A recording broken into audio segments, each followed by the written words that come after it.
Bom dia, crianças. Bem-vindas a mais um episódio de Todo Mundo Quer Que Você Morra. Hoje contaremos a história de mais uma das coisas que podem fazer você morrer. Isso não é animado?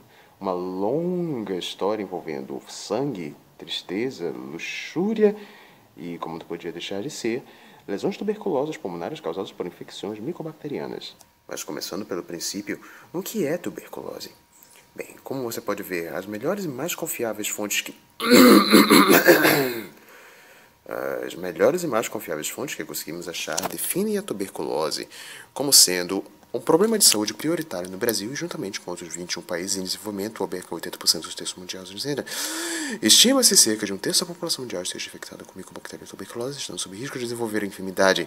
Basicamente, é o processo de infecção do Mycobacterium tuberculosis. Não que o desgraçadinho seja insignificante, ele está conosco há bastante tempo. Estima-se que há pelo menos 5.000 anos ele é capaz de infectar seres humanos, tanto que traços dele foram achados no Egito Antigo em datação de carbono 14 de múmias. O que as múmias andaram fazendo para adquirir tuberculose não é problema meu. Realmente era muito problemático entrar em contato com a tuberculose naquele período, tanto que Hipócrates, em seus estudos, denominou aquele conjunto de sintomas de ptisis. E corretamente denominou aquilo como maior causa de mortalidade no seu povo naquele... Séculos depois, nada aconteceu. A tuberculose continuava a matar a tudo e a todos, e as pobres criancinhas camponesas de coração de ouro que iam todos os dias ao bosque colher lenha caíam as moscas perante a doença. O povo daquela época a chamava de grande praga branca. É claro, um nome bacana não ia impedir a doença de matar a tudo e a todos de novo, e a situação simplesmente não era melhorada pelo fato de que a igreja dizia... que a doença, na verdade, era um demônio dentro de você e seus pulmões tentando devorá-los, e a sua tosse, na verdade, se tratava dele tentando sair e alcançar o seu objetivo, que era te matar. E é claro, não preciso mencionar as maravilhas que isso fez com a taxa de mortalidade. Enquanto isso, no século XVII e XVIII, houveram avanços.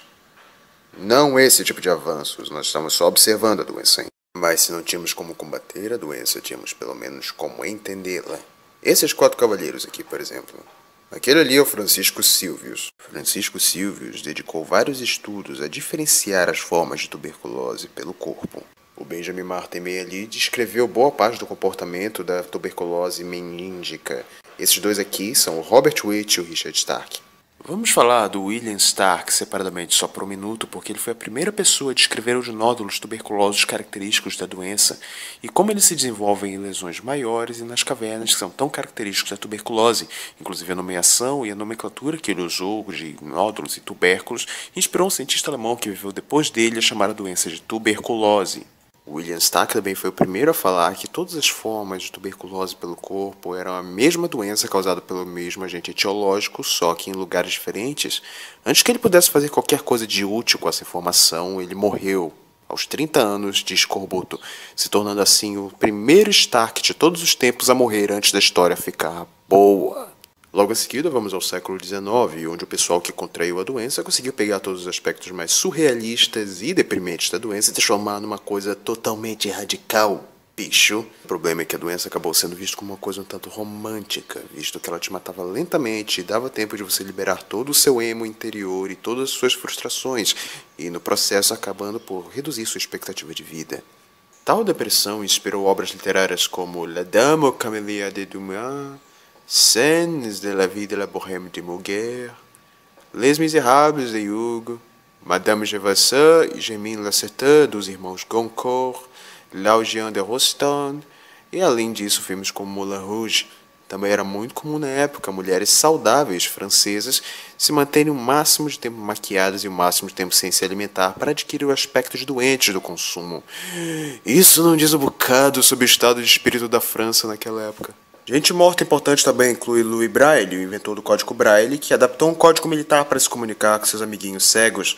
Lord Byron, um poeta lendário que baseou basicamente toda a sua obra no fato de que ele ia morrer, mas mesmo assim Deus se deu ao tempo de ser um herói de guerra na Grécia, de ter um caso com a sua prima e etc, o que não vem ao caso. Outras pessoas mortas incluem Dom Pedro I, René Delacroix, o compositor Chopin. Sim, eu estou olhando na internet, vocês querem me dar um tempo com esse negócio? Já é difícil o suficiente fazer cada imagem com um pente, agora vão direto pro resto da apresentação. De qualquer forma, no alvorecer do novo século, o cientista Robert Koch conseguiu separar e identificar o agente etiológico da tuberculose, o que acabou sendo denominado Mycobacterium tuberculosis. E a humanidade obteve sua primeira vitória contra os titãs. Na verdade, nem tanto. Foram organizadas várias campanhas de vacinação depois do desenvolvimento da vacina BCG em 1906, algumas bem-sucedidas e outras não, mas foi aí que começou a decrescer a taxa de mortalidade. Bem, eu não queria contar mais da história. O que se pode fazer? Você queria ouvir o resto da história? Eu duvido que você quisesse ouvir o resto da história. Mas, como outro tuberculoso famoso disse outra vez, doutor, não dá para fazer pneumotórax?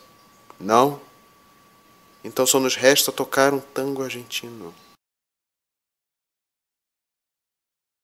¡Lucha! ¡Mucha lucha! ¡Mucha lucha! ¡Esta fue lucha!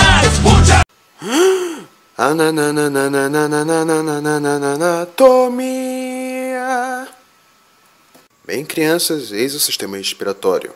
O sistema respiratório consiste de sistema respiratório superior e sistema respiratório inferior. Bem, isso é tudo que eu tenho a dizer. Eu realmente não estava afim de falar de tudo, porque nem tudo é realmente relevante nessa discussão. Mas, por questão de avaliação, vamos lá. Esse pedaço de cartilagem na sua cara é o nariz, ou vem logo atrás tem a cavidade nasal, depois tem a faringe, depois tem a laringe. O conjunto disso constitui seu sistema respiratório superior. Abaixo disso você tem a sua traqueia, e abaixo disso você tem seus brônquios, e conectados a isso você tem seus pulmões. Toda essa parte dentro do seu tórax constitui o sistema respiratório inferior. Voltando para o seu nariz, ele é basicamente cartilagem sustentada por ossos finos abaixo. Ele tem uma base, que é onde ele começa, ele tem um ápice, que é a sua ponta do seu nariz, e um intermediário, que é o dorso, e os lados simétricos são as asas. Os buracos embaixo, o qual você não deve estar muito familiarizado, são as fossas nasais, e elas estão separadas por um pedaço de cartilagem intermediário, claro, porque ela separa, chamado septo nasal. Lá dentro existe um conjunto de pelos denominados vibríceas, o quais tem a função de livrar o ar de qualquer impureza, especialmente o pó. Atrás existe uma região especialmente irrigada, denominada pituitária. Existem duas pituitárias, a pituitária amarela e a pituitária vermelha, sendo que a vermelha vem primeiramente. As duas têm a função de aquecer e umidificar o ar proveniente do lado externo. Eis aqui uma cavidade nasal, é uma cavidade atrás do seu nariz, pela qual o ar passa. No teto dela, acredito dizer teto, existem nervos olfativos que, segundo o estímulo de determinadas substâncias, provocam a sua sensação de odor. E eis aqui a sua faringe, que é só uma denominação legal para todo esse tubo muscular que conecta o seu nariz à sua boca até sua traqueia e seu esôfago. Ela é dividida em nasofaringe, pela parte que fica atrás do seu nariz, em orofaringe, pela parte que fica atrás da sua boca, e laringofaringe, pela parte que fica envolta pela Por que eu tô falando isso? Mesmo se o objetivo for entender o básico da tuberculose, eu realmente não vejo como isso pode exigir tanta informação dessa parte específica aqui. Quer dizer, que se você está realmente achando isso útil, onde você estava nas aulas de anatomia? Estava tendo outro tipo de aula de anatomia? É exatamente o que o cego disse quando foi para a África. Eu não vejo necessidade. Então, ergamos as mãos e nos juntemos num esforço coletivo para chegar nos brônquios antes que seja tarde demais. A laringe aqui é um complexo feito de músculos, cartilagem e glândulas que envolve a faringe e ajuda em muitas de suas funções, mais proeminentemente funções de movimento muscular, como a epiglote, separando o que vai para a traqueia e o que vai para o esôfago, a cartilagem tireoide fazendo o que você sabe que a cartilagem tireoide faz, ou mais proeminentemente as cordas vocais, modificando sua forma para alterar o som do ar quando ele vai, e que me permite seduzir qualquer pessoa que esteja usando fone de ouvido para assistir essa apresentação. A traqueia é um tubo de em média 15 centímetros feito de anéis de cartilagem que leva até os pulmões e é ciliado por dentro para levar impurezas para o lado de fora caso elas consigam entrar. Nossa, isso foi fácil. Logo em seguida temos os brônquios, que são ramificações da traqueia que têm basicamente as mesmas propriedades histológicas, mas vão se redividindo até entrar nos pulmões. Depois da primeira divisão, que são em dois, um para o pulmão esquerdo e um para o pulmão direito, temos os brônquios de segunda ordem lobares, os brônquios de terceira ordem, depois se dividem em bronquíolos, depois se dividem em bronquíolos terminais, que depois se dividem em bronquíolos respiratórios e depois em 2 a 11 alvéolos pulmonares.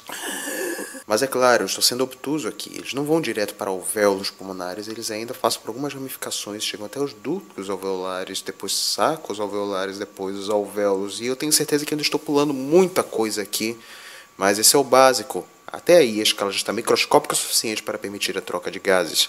Também é muito válido falar, e talvez a única coisa relevante para o nosso assunto nesse pedaço, que há glândulas, uma camada mucosa nos ductos alveolares. Isso se vale muito importante na demonstração de sintomas da tuberculose. Eu não tenho muito a falar sobre os pulmões, eles são órgãos revertidos por pleura visceral. A parte pontuda de cima é o ápice, a parte não pontuda de baixo é a base. O pulmão direito tem uma fissura horizontal separando seus lobos. A fissura oblíqua está nos dois. Bem... E tudo que ele precisa entra pelo hilo, que é por onde os brônquios entram.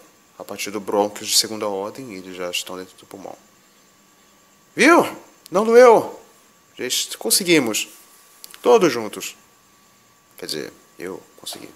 Mas, de qualquer forma, parabéns por você ter chegado até aqui. Bem, mas isso não foi um desperdício de tempo. Com essa revisão de anatomia, eu tenho mais uma coisa para colocar na minha lista de coisas que ninguém pediu. Microbiologia. Microbiologia. Tal qual o novo filme do Godzilla, você ainda está esperando a desgraça aparecer, não está? Por mais entusiasmado que eu esteja, eu admito que a sua falta de entusiasmo é compreensível. Afinal, o ser humano tende a se apegar mais às coisas codificáveis, tocáveis, visíveis. Em suma, as grandes coisas da vida. Mas no processo se esquece de apreciar as pequenas coisas da vida. Por isso a microbiologia se faz necessária aqui. As nuances de organismos nanométricos revelam propriedades que fazem de algo pernicioso ou não em o âmbito e como se deve proceder. Em outras palavras, o que faz algo tão pequeno machucar algo tão grande. Vamos usar isso para representar o bacilo. Oi, bacilo! Esse é o Mycobacterium tuberculosis. Ele é relativamente simpático, tem um diâmetro de 0,6 a 0,3 micrômetros e um comprimento de 1 a 4 nanômetros. Ele é um patógeno aeróbico obrigatório e um parasita intracelular facultativo. E como não poderia deixar de ser otimista, ele é um gram positivo. O grande problema é quando ele usa todas essas maravilhosas propriedades dentro de você, uma vez que em termos de resistência ele é o equivalente celular do exterminador do futuro. A membrana plasmática dele é constituída de polipeptidoglicanos ou lipídios complexos, o que deixa ele resistente a uma variedade de fatores. Ele não pode ser tingido por corantes, ele não pode ser afetado por ácidos e bases, ele não pode ser fagocitado decentemente. E ele está dentro de cada um de nós. E agora, como eles vão matar a todos que você ama? Fisiopatologia. Então, finalmente chegamos aqui nesse ponto de descobrir como a tuberculose leva sangue fresquinho direto de seus pulmões para sua cara. Estudando esse assunto, eu fiquei tão feliz e titilante quanto uma garotinha de saia andando de bicicleta num terreno rochoso. Então, o requisito mínimo de atenção de vocês, se é que é possível, para esse conto épico de sangue, lágrimas e queijo. Então, que comecemos. Tudo começa quando alguém ferrado dos pulmões interage com alguém não ferrado dos pulmões. Nesse ponto pode haver contaminação por inalação dos esporos dos bacilos que ficam no centro das gotículas que são emitidas por esse cara ferrado dos pulmões. A partir dessa inalação, o seu corpo tem duas opções muito parecidas, mas completamente diferentes. Na primeira opção, o bacilo vai direto para o seu sistema respiratório e interage com as células de lá. Nessa interação, as células detectam tubérculo-proteínas, carboidratos e ácido micólico que ficam na superfície da membrana plasmática do bacilo e acabam por ativar o sistema imune para vir dar conta disso. Se o seu sistema imune for forte, o bacilo simplesmente irá causar uma lesão inicial inflamatória e irá ficar latente em alguma parte do pulmão, muito provavelmente o ápice. Isso é o que se chama de infecção latente assintomática. E isso, na verdade, é um tanto comum. 30% de todos os seres humanos estão infectados de forma latente. Apenas 10% de que tem o micobactério dentro de si contrai a própria doença. Então, praticamente 1/3 de vocês têm. Seus tuberculosos nojentos. Mas se a opção 1 é tão confortável assim, o que dirá da opção 2? A opção 2 é o que acontece quando o bacilo leva a sério aquela história de matar a todos nós. Porque você vê, os neutrófilos e macrófagos ainda vão tentar fagocitar o bacilo, só que por causa da resistência dele, as enzimas lisossômicas não vão fazer absolutamente nada. Na verdade, ele vai continuar proliferando e fazendo o que bem quiser lá dentro, simplesmente porque ele não é afetado pelo sistema de defesa. Ele vai continuar esse processo até causar lise celular e espalhar todo o conteúdo de dentro da célula no parênquima do pulmão, causando assim dano por causa das enzimas lisossômicas que são liberadas junto. E isso continua até o sistema imune mandar uma variedade de macrófagos e neutrófilos atrás do bacilo para evitar sua proliferação. Isso geralmente envolve a fusão e a geração de uma célula maior multinucleada que envolve o bacilo e não deixa ele escapar. Bem, eu ainda espero que vocês estejam acompanhando a história, porque isso aqui vai exigir um pouco de imaginação de vocês, tudo bem? Enfim, todas as células de defesa se unem para ir atrás dessa peste azul, como se fosse um episódio meio reverso de Power Rangers. E quando eles conseguirem pegar o bacilo e realizar a autodestruição programada, vamos ter o que se chama de lesão inicial. A lesão inicial é quando a reação inflamatória dos macrófagos reunidos forma um granuloma com centro caseoso. Como eu tenho certeza que vocês não sabem o que é um centro caseoso, eu vou deixar aqui registrado o que se refere à necrose caseosa, que é o que se diz quando a necrose não se diferencia completamente e acaba ficando parecida com queijo polenguinho. Logo, quando eu digo que é um granuloma de centro caseoso, é a mesma coisa que eu estou dizendo que é crocante por fora e macio por dentro, como se fosse uma boa coxinha de queijo, ou um canudinho, ou uma torta salgada. Sim, eu estou deliberadamente tentando estragar aniversários para vocês. Agora continuem. A propósito, se você já sabia o que é um centro caseoso... Muito bem, grande coisa. Quem é um bom garoto? Quem é um bom garoto? Mas a questão é, se o bacilo escapar do granuloma, ele vai fazer a mesma coisa em outro lugar, causando granulomas e focos de infecção, no qual o pulmão vai reagir liberando muco, que causa os primeiros sintomas da tuberculose. Com o tempo, esses focos de infecção viram literalmente buracos, causados pela própria subsistência da bactéria enquanto ela se multiplica dentro de você. A esse ponto, esses buracos são chamados de cavernas tuberculosas, e são sinais de formas mais avançadas e graves de tuberculose. O paciente começa a cuspir sangue e pus, tanto resultado do tecido danificado dentro dele, quanto da batalha interna dos macrófagos ainda tentando oferecer alguma resistência, embora um tanto inútil. Até um ponto em que a bactéria consome o suficiente do seu pulmão para comprometer o seu uso e você sofre de um leve caso de morte.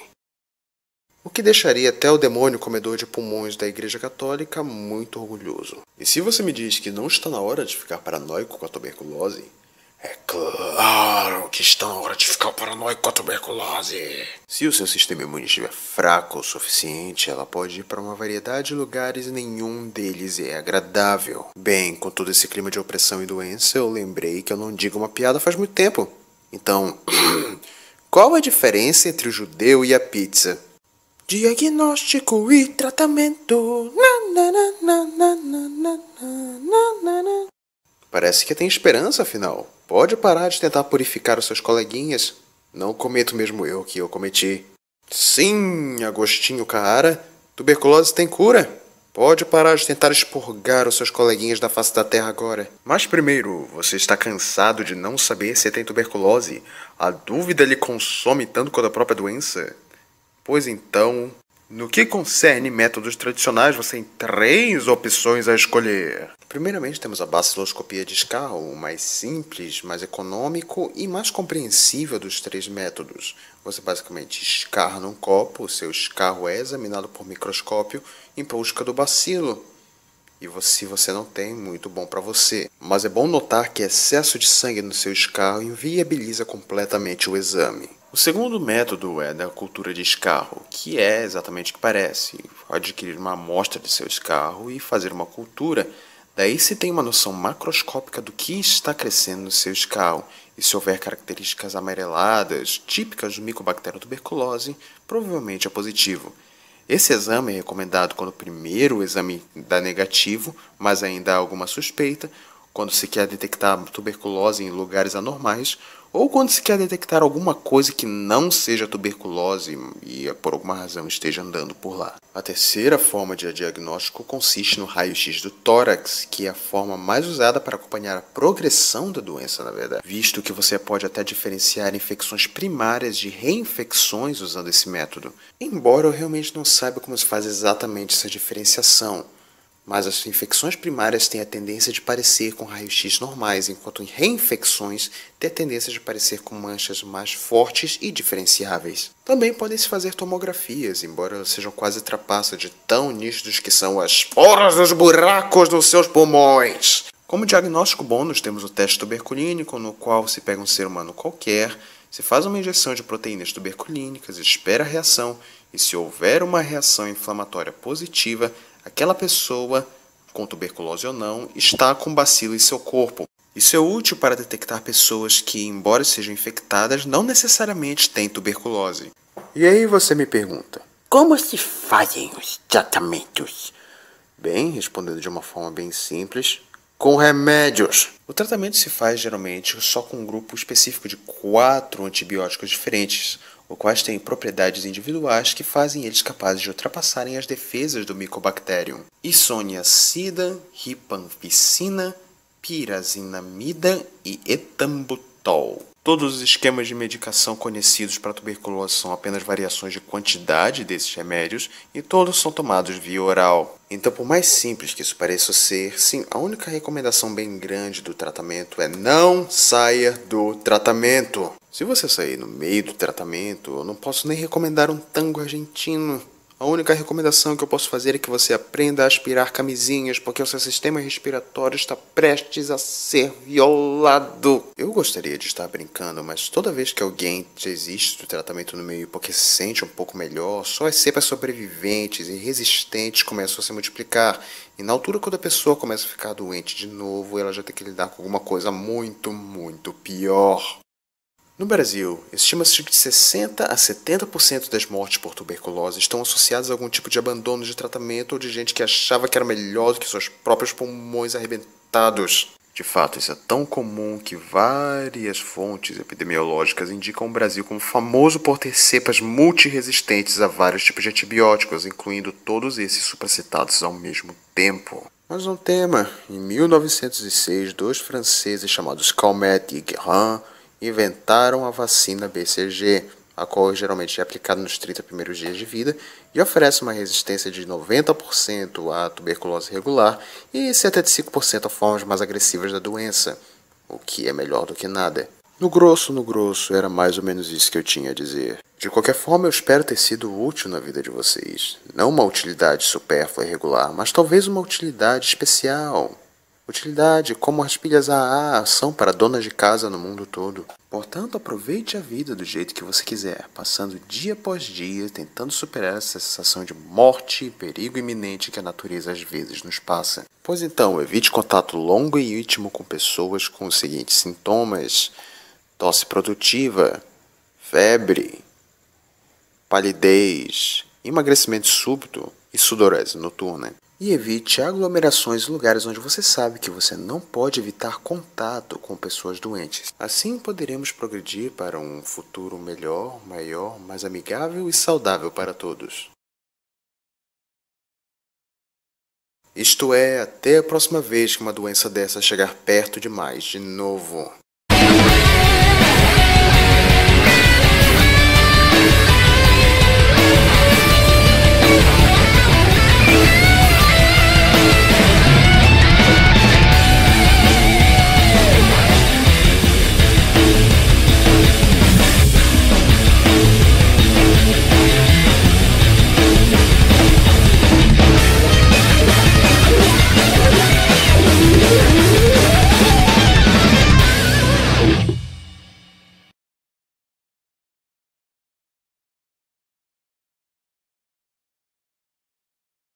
Oi, crianças que assistem até depois dos créditos.